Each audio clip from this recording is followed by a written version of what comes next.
ఉన్న వేతనాలు వెంటనే పెండింగ్ ఉన్న వేతనాలు వెంటనే కార్మికుల ఐక్యత కార్మికుల ఐక్యత. ఈ రోజు నుంచి భద్రాచల నియోజకవర్గ కేంద్రంగా ఉన్న భద్రాచలం పట్టణంలో ఏరియా ప్రభుత్వ ఆసుపత్రి ఉంది. ఇది 4 రాష్ట్రాలకు సంబంధించినటువంటి వైద్య సహాయం పొందడానికి వస్తున్నటువంటి పేషెంట్లకి సంబంధించిన ఒక పెద్ద ఆసుపత్రి.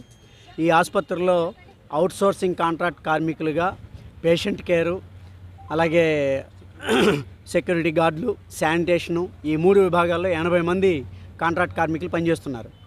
ఇంకా వాస్తవంగా చూస్తే ఇక్కడ ఉన్నటువంటి వైద్య అవసరాలకి అనుగుణంగా కాంట్రాక్ట్ కార్మికుల యొక్క నిష్పత్తి కూడా లేదు. ఇంకా పెంచాలి. ఉన్నటువంటి కార్మికుల మీద చాలా పెద్ద ఎత్తున పనిభారం కూడా ఉంది. అయినా సరే ఆ పనిభారాన్ని భరిస్తూ, ఆ పనిభారాన్ని మోస్తూ కాంట్రాక్ట్ కార్మికులు ఇక్కడ పర్ఫెక్ట్గా షిఫ్ట్ల వారీగా డ్యూటీలు చేస్తున్నారు. అట్లాంటి కాంట్రాక్ట్ కార్మికులకి గత 4 నెలలుగా పెండింగ్ వేతనాలు ఉన్నాయి.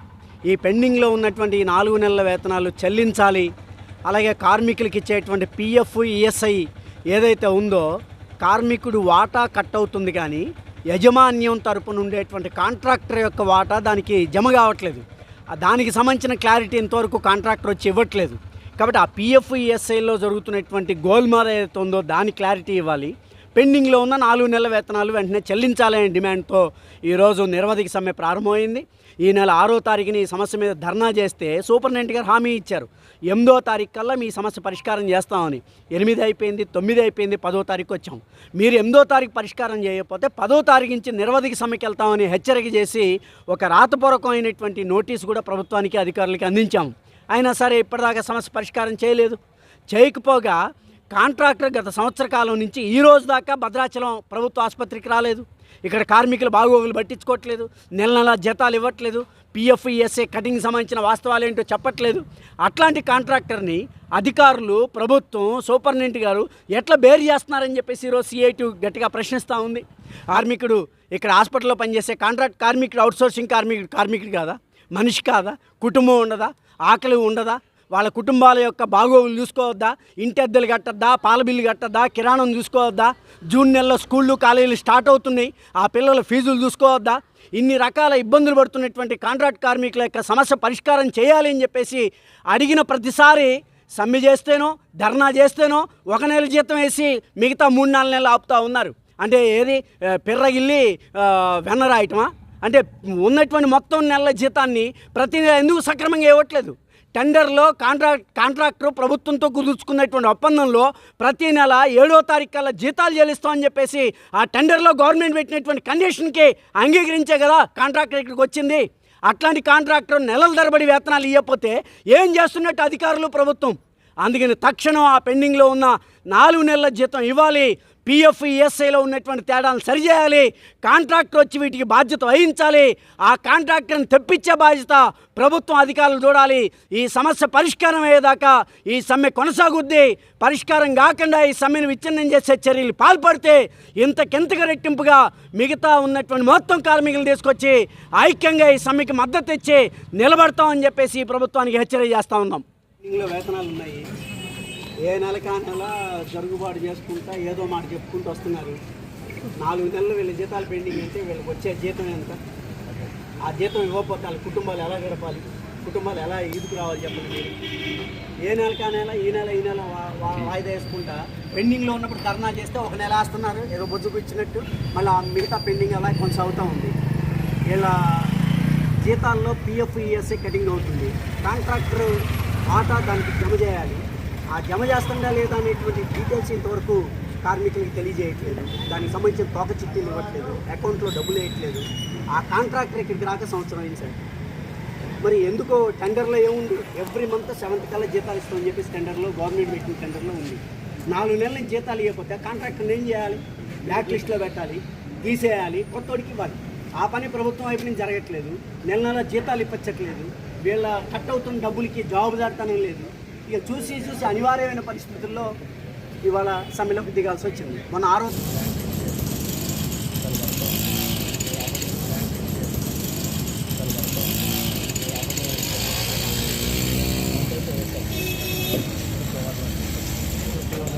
మంత్ ఇచ్చారు. కాంట్రాక్టర్ ఒప్పందం ప్రకారం 3 నెలలు బఫర్ ఉండాలి సార్. బేసికల్గా మన దగ్గర నుంచి డబ్బులు రాలేదు, గవర్నమెంట్ నుంచి వస్తే సిఐటి డైరెక్టర్ రమేష్ గారికి, మన గడ్డం గారికి, వీళ్ళందరికీ ప్రత్యేక ధన్యవాదాలు తెలుసుకుంటూ, వాస్తవంగా శానిటేషన్ లేనిది ఎవరు ఉండరు. ఇప్పుడు సీజనల్ వ్యాధులు ఇవన్నీ వస్తాయి. మీరు పెంట గింట అంతా ఎత్తేవాళ్ళు, మిమ్మల్ని చూస్తే బాధాకరమే. నేనంటే 4 నెలలు 5 నెలలు లాస్ట్ ఇయర్ కూడా మీరు స్ట్రైక్ చేస్తే పంచాయతీ వాళ్ళు చేస్తూ వచ్చాం, మనం ఇక్కడ చేస్తే స్ట్రైక్ చేస్తూ వచ్చాను. కానీ ఇది భావ్యం కాదు. రోజువారి జీతాలు బతికేవారు వారు, వాళ్ళకి జీతాలు 4-5 నెలలు ఇస్తే ఎలా బతుకుతారు? మీరు అవసరమైతే ఆ కాంట్రాక్ట్ని క్యాన్సిల్ చేసి ఇంకో కాంట్రాక్ట్కి ఇవ్వండి. ఆ కండిషన్ అండ్ టెరస్ మీదే మీరు నెల 7వ తారీఖులను ఇస్తానంటే కదా మీరు మనకి ఇస్తున్నాం. ఇప్పుడు గవర్నమెంట్ నుంచి వచ్చినా రాకుండా ఖచ్చితంగా ఇవ్వాలి. ఈరోజు గవర్నమెంట్ డిమాండ్ చేయట్లేదు, ఏం చేయట్లేదు. ఖచ్చితంగా కాంట్రాక్ట్ని కూడా రేపు పిలిపిస్తాను, రేపు 2 కాంట్రాక్ట్ వస్తారు. మీ ముందు మళ్ళీసారి మనం సమావేశం అవుదాం. ఖచ్చితంగా ఇప్పుడు 1 మంత్ ఈ 4 రోజుల్లో వేసేస్తారు. ఈ 10-15 రోజుల్లో ఉన్న బకాయిని కూడా ఇచ్చే మాత్రం నేను ఖచ్చితంగా మీకు మీ వైపున నేను పనిచేస్తాను. యాజ్ ఏ డాక్టర్గా శానిటేషన్ వర్కర్స్ లేకపోతే ఎంత ఇబ్బంది ఉంటుంది అనేది నాకు కూడా తెలుసు. కాబట్టి అందరూ మీరు లేకపోతే లేదు, డాక్టర్లు ఎంత చేసినా ట్రీట్మెంట్ చేసినా నడవదు. Preventive is better then cure అంటారు. మరి మేము ఎంత ట్రీట్మెంట్ ఇచ్చినా శానిటేషన్ బాగలేకపోతే ఇంకా డబ్బులు పెరిగిపోతూనే ఉంటాయి. మీ కృషి చాలా ఉంటుంది పేషెంట్ బాగుపడాలంటే. కాబట్టి మీకు ఇలాంటి ఇర్రెగ్యులారిటీ లేకుండా ఇది మొట్టమొదటి టైం నేను ఈ ఎమ్మెల్యేగా అయ్యి మీ ముందుకు రావటం. ఖచ్చితంగా ప్రతి ఒక్క వాడికి 7వ తారీఖున వచ్చే మార్గాన్ని నేను మీకు హామీ ఇచ్చుకుంటూ, ఈసారికి నా మాట ప్రకారంగా రమేష్ గారిని అయితే మన సిఐటి లీడర్లు కానీ శానిటేషన్ వర్కర్లు అందరూ కూడా ఈ 4 రోజులను ఈ 1 మంత్ చేసేస్తారు. ఈ 10-15 రోజుల్లో ఉన్న బకాయిని మొత్తం ఇచ్చిన తర్వాత కూడా నెల వేయాలని నేను వాళ్ళ డిమాండ్ చేస్తాను. ఖచ్చితంగా చేయాలి, డిమాండ్ కూడా కాదు. అది రూల్ అండ్ రెగ్యులేషన్ ఉన్న టెండర్లో అదొక కాలం కాబట్టి ఆ కాలం నామ్స్ ప్రకారం మీరు చేస్తేనే ఆయనకి ఇస్తాను, లేకపోతే ఆ టెండర్ క్యాన్సిల్ అయితే వేరే వాళ్ళకి ఇస్తాను. మేము చెప్పి గట్టిగా వాళ్ళని ఒత్తిడి చేసి మీ ముందుకు ఆ కాంట్రాక్ట్ కూడా తీసుకొని వస్తాను నేను. భద్రాచలం ప్రభుత్వ ఆసుపత్రిలో కాంట్రాక్ట్ ఉద్యోగులు సమ్మె చేస్తున్నారు. అయితే గతంలో ఇచ్చిన హామీ ప్రకారం ప్రతి నెల వారికి జీతం చెల్లిస్తామని చెప్పి హామీ ఇచ్చినప్పటికీ ఇంకా రాలేదని చెప్పి వాళ్ళు ఆందోళన చేస్తారు. మనతో పాటు ఎమ్మెల్యే గారు ఉన్నారు. ఈ సమస్య ఎప్పుడు పరిష్కారం అవుతుందో అడిగి తెలుసుకుందాం. సార్ చెప్పండి, కాంట్రాక్ట్ ప్రతిసారి వాళ్ళు ధర్నా చేస్తున్నారు, ఎవరో ఒక నాయకులు వస్తున్నారు అంటున్నారు. వాళ్ళ సమస్యకి పూర్తి పరిష్కారం ఎప్పుడు లభిస్తుంది? బీసీఎం 10 టీవీకి ధన్యవాదాలు. భద్రాచలం ఏరియా హాస్పిటల్ ఈరోజు పవిత్రమైనది. వాస్తవంగా అంతర్రాష్ట్రాల మధ్యలో ఉంది. ప్రతి ఒక్క రాష్ట్రానికి ఈరోజు సర్వీస్ చేస్తుంది. మన ఆంధ్ర కానీ, ఒరిస్సా కానీ, ఛత్తీస్గఢ్ కానీ, అదేవిధంగా తెలంగాణకి సర్వీస్ చేస్తున్న ఈ ఏరియా హాస్పిటల్ బ్రహ్మాండంగా నడుస్తున్న సర్వీస్ చేస్తున్న హాస్పిటల్ ఇది. దాంట్లో ఈరోజు చాలామంది ఫ్లోటింగ్, ఈరోజు 100ల మంది ఓపీ కానీ, అదేవిధంగా డెలివరీ సర్జరీస్ కొన్ని ఇక్కడ జరిగే హాస్పిటల్ ఏరియా హాస్పిటల్.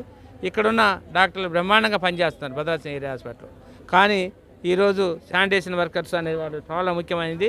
ఎందుకంటే శానిటేషన్ లేనిది ఏది కూడా నడవదు. ఈరోజు సూపరింటెండెంట్ గారు కూడా ఒక యంగ్ పర్సన్గా ఉండి, ఇక్కడ పుట్టిన వ్యక్తిగా ఉండి, శానిటేషన్ వర్కర్ బాధలు తెలిసిన వ్యక్తిగా ఈరోజు 4 నెలల నుంచి లేకపోతే ఇంతకుముందు గతంలో కూడా ఆయన పిఓ గారిని అడిగి ఒక నెల జీతం వేయడం జరిగింది. అదేవిధంగా మరి ఈరోజు కూడా మళ్ళీ 3 నెలలు పెండింగ్ పడ్డది. 3 నెలలు అంటే కూడా ఈరోజు పిఓ గారి దగ్గరికి వెళ్ళి మళ్ళీ 1 మంత్ శాలరీ ఏంటి అంటే ఈరోజు పిఓ గారు వెంటనే ఇస్తానని చెప్పి 1 మంత్ రిలీజ్ చేయడం జరిగింది. అదేవిధంగా దాంతోపాటు పిఓ గారిని ఒప్పించారు. ఈ 10-15 రోజుల్లో ఉన్న జీతాలు బకాయిలు అన్నిటిని కూడా మేము మీ అందరికీ అందే విధంగా చూస్తానని పిఓ గారు కూడా హామీ ఇచ్చారు. అదేవిధంగా నేను కూడా కమిషనర్ గారు కానీ, డిస్ట్రిక్ట్ కలెక్టర్ గారు కానీ, రేపు మినిస్టర్ గారి మీటింగ్ ఉంది, మినిస్టర్ గారి ద్వారా మన పై అధికారికి తెలిపి ఏదైతే వాళ్ళనేది ఒకటే, ఎవరైతే ఏజెన్సీ ఉందో, ఈ అవుట్సోర్సింగ్ ఏజెన్సీ ఏది ఉందో ఇంతవరకు మాకు కనపడలేదు. వాడిచ్చిన హామీ ప్రకారంగా నెల 7వ తారీఖున ఇవ్వాల్సిన జీతాలు ఇంతవరకు ఎప్పుడు కూడా ఇవ్వలేదు, ఇర్రెగ్యులర్గా ఉన్నాడు. అవసరమైతే ఈ కాంట్రాక్ట్ వచ్చిన తర్వాతే ఇలా ఉందన్నారు. అవసరమైతే ఆ కాంట్రాక్ట్ని పిలుస్తాం, రేపు కూర్చోబెట్టి ఇదే విధంగా ఉంటే త్వరని ఇంకో అవసరమైతే ఇంకొకరిని పిలిచి మనం ఈ ఏరియా హాస్పిటల్లో శానిటేషన్ వర్కర్కి నెల అందే విధంగా మేము కృషి చేస్తామని అదేవిధంగా సూపరింటెండెంట్ గారు కూడా ఒప్పుకున్నారు. దాంతోపాటు మీ అందరం, నేను కూడా ఎమ్మెల్యేగా ఎన్నుకున్నాను, దీంట్లో పనిచేశాను, ఒక ఎమ్మెల్యేగా ఎన్నుకున్నారు. దాంతో ఇందులోనే జాబ్ పనిచేసి నేను ఈరోజు ఎమ్మెల్యేగా అయ్యాను. నా బాధ్యత కూడా ఉంది కాబట్టి దీనికి చైర్మన్గా ఉన్నాను. కాబట్టి ఖచ్చితంగా ప్రతి ఒక్క శానిటేషన్ వర్కర్కి న్యాయం జరిగే విధంగా వాళ్ళు కూడా పిఎఫ్ కటింగ్ అవుతుంది, పిఎఫ్ ఏ స్లిప్ కూడా చూపెట్టట్లేదు, ఎందులో పడుతుంది ఏంటో, అసలు మా పిఎఫ్ ఉందా లేదా అని ఆవేదన కూడా చెందుతున్నారు. అది కూడా కంప్యూటర్లో ఆ స్లిప్ చూపెట్టాలి, ఏ విధంగా ఉంది, ఎవరికి ఎంత ఉంది, ఆ పిఎఫ్ను కూడా చూసే విధంగా మేము కృషి చేస్తాను హామీ ఇచ్చాను. మీకు న్యాయం జరిగే విధానంలో నేను కృషి చేస్తానని వాళ్ళకి హామీ ఇచ్చాను. మీరు సమ్మె విరమించండి, ఈ 4 రోజుల్లోనే ఫస్ట్ ఈ నెల జీతం పడుతుంది, 15 రోజుల్లో ఉన్న ఏదైతే ఇంకా రిమైనింగ్ ఎన్ని మంత్స్ ఉన్నాయో ఆ మంత్స్ జీతం ఇచ్చే విధంగా అంటే దాని తర్వాత రెగ్యులర్గా నెల వచ్చే విధంగా కృషి చేస్తానని వాళ్ళకి హామీ ఇచ్చాను. వాళ్ళు కూడా ఆలోచించి వాళ్ళతో మాట్లాడి సమ్మె విరమిస్తానని చెప్పారు. సంతోషం. సిఐటి వాళ్ళు కూడా వాళ్ళతో పాల్గొంటారు. వాళ్ళు కూడా ప్రత్యేకంగా ధన్యవాదాలు చెప్తున్నాం. ప్రజలు ఏది మనం వర్కర్స్ తరఫున ఏదైతే శానిటేషన్ వర్కర్స్ తరఫున వాళ్ళు ఫైట్ చేస్తున్నారు, వాళ్ళది పేదవాడి తరఫున ఫైట్ చేస్తున్నారు కాబట్టి పేదవాడికి 4-5 నెలలు అయితే కనీసం కిరాణా సామాను కూడా ఇవ్వలేని పరిస్థితులు ఎవరు ఉన్నారు. మాకు ఎవరు అరువు కూడా ఇవ్వరండి. ఈ సీజన్ వచ్చిన పిల్లలను చదివించుకోవటానికి కూడా ఫీజులు కట్టాలంటే కూడా డబ్బులు లేవు, బట్టలు కొనాలంటే కూడా డబ్బులు లేవు అన్నారు. ఖచ్చితంగా న్యాయం జరిగే విధంగా నేను కృషి చేస్తున్నాను. వాళ్ళు కూడా 4-5 నెలల నుంచి ఎవరు అప్పు ఇవ్వరు, అరువు కూడా ఇవ్వరు కాబట్టి న్యాయబద్ధమైన వారి కోరికలు నేను తీరుస్తామని హామీ ఇచ్చుకుంటూ ఖచ్చితంగా వారికి న్యాయం చేసే దాంట్లో నా కృషి కూడా ఉంటుంది.